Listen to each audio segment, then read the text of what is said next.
Test Drive with Graham Fletcher. Well, believe it or not, Toyota actually pipped Chrysler to the post in the race to pull the wraps off the first garageable minivan. Now this, the 1991 Previa, is the vehicle Toyota are pinning their hopes on to garner a bigger share of the market, which is dominated by the Chrysler Magic Wagons. The Previa is by far and away the best looking minivan on the market at the moment. During the test it earned a surprisingly high number of compliments on both its appearance and interior finish. This van complies with all passenger car safety regulations with the exception of 5-mile-an-hour bumpers. Now this is a definite step in the right direction because most minivans totally ignore some of the more important aspects of these regulations. The high seating position and a large greenhouse provide the driver with good all-round visibility as well as giving the interior a light, airy feel. The dash, while conveying all important information, unfortunately features limited instrumentation. A neat pod that protrudes from the dash panel ensures the climate control and radio are within arm's reach, with the remainder of the driving controls falling readily to hand.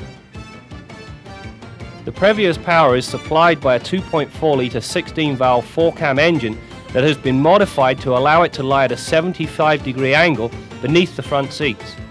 Also under the hood is the engine's oil reservoir. Should the engine use any oil, the reservoir replaces it, thereby maintaining the correct level between oil changes. I think locating this reservoir right next to the washer bottle is a mistake, which could lead to costly confusion for unsuspecting owners. Gaining access to check the transmission fluid level is accomplished by lifting the driver's seat and removing a panel. Getting to the business end of the engine, however, is more difficult. To do this, you must remove a total of 17 bolts and 3 screws. In a demonstration provided by Toyota, Peggy Allen, a member of the PR team, managed this feat in a little over 7.5 minutes without the aid of power tools. And this may seem like a lot of work to replace the spark plugs, but with the change intervals spaced at 100,000 kilometers, even the most ardent do-it-yourselfer should only have to face this chore 2 or 3 times in the vehicle's life.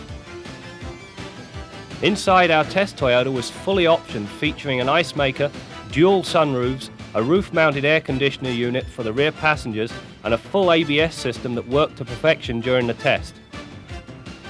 Unlike the competition, the Previa's rear seats fold up out of the way, revealing a wide flat floor pan.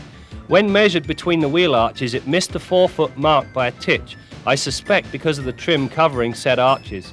The 2 center captain's chairs are bolted in place, which makes removal somewhat labor-intensive, but does provide a safer platform for mounting a child seat. Also, all outboard passengers are treated to 3-point seatbelts. This engine suffices very nicely for everyday use. However, get a full complement of passengers and luggage on board and it leaves a lot to be desired. As you can see, the location does not allow for the installation of a V6 option either, something that may end up spoiling a very nice van. Now to the scoreboard and see how I rated the rest of the 1991 Previa. The Previa handles very well, boasts a compact turning circle, and demonstrated a surprisingly small susceptibility to side winds.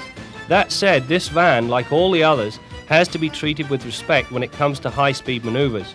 On rough roads, a lot of the jolts are passed directly onto the passengers, unfortunately. All minivans suffer from unusual weight distribution problems, which can make the rear brakes lock prematurely. This in a panic stop can prove more than a little disconcerting. This makes the anti-lock brake system a very welcome option because ABS looks after this situation perfectly. Our rear-wheel drive Previa hustled to the 100k mark in just over 14 seconds. This was with just me on board. Add some passengers and the time becomes even more leisurely. Surprisingly, there is very little engine noise except at wide open throttle acceleration, and for a van with such a large expanse of glass, there is little wind noise.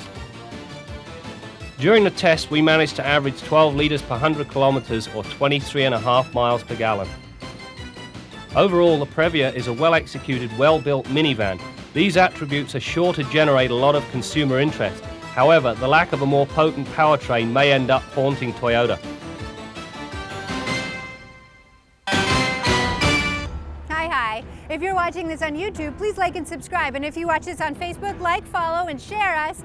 And we'll see you soon. Thanks for watching.